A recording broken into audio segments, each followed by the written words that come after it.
Hello everyone, welcome to our channel. Telugu రాష్ట్రాల్లో మారినటువంటి వాతావరణ పరిస్థితులు, పెరిగినటువంటి ఉష్ణోగ్రతలు, తగ్గిన వర్షాలు వివరాల్లోకి వెళ్దాం. వాతావరణ పరిస్థితులు తెలుసుకునే ముందు మీరు ఇంకా మన ఛానల్ కనుక సబ్స్క్రైబ్ చేయనట్లయితే అవన్నీ సబ్స్క్రైబ్ చేసి పక్కన ఉన్న బెల్ ఐకాన్ని కూడా క్లిక్ చేసేయండి.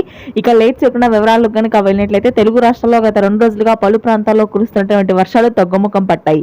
అల్పపీడన ద్రోణి బలహీనపడడంతో ప్రస్తుతానికి మనకి తెలంగాణలో 1-2 చోట్ల మినహాయిస్తే అన్ని చోట్ల ఉష్ణోగ్రతలు పెరిగే అవకాశం ఉందని వాతావరణ కేంద్రం వెల్లడించింది. హైదరాబాద్ పరిసర ప్రాంతాల్లో కూడా గత 2 రోజులుగా కురుస్తున్నటువంటి వర్షాలు తగ్గుముఖం పట్టాయి. అక్కడక్కడ మోస్తరు వర్షాలు, చిరుజల్లు మాత్రం నమోదవుతాయి ఈ రోజు రాత్రికి. ముఖ్యంగా చూసుకున్నట్లయితే మనకి ఉత్తర తెలంగాణ జిల్లాల్లో గత వారం రోజులుగా భారీ వర్షాలే నమోదవుతున్నాయి. నిజామాబాద్, ఆదిలాబాద్, నల్గొండ ప్రాంతాల్లో గత వారం రోజులుగా నమోదవుతున్నటువంటి వర్షాలు తగ్గుముఖం పట్టి 40 డిగ్రీల వరకు ఈ రోజు రేపు ఉష్ణోగ్రతలు నమోదవుతాయి.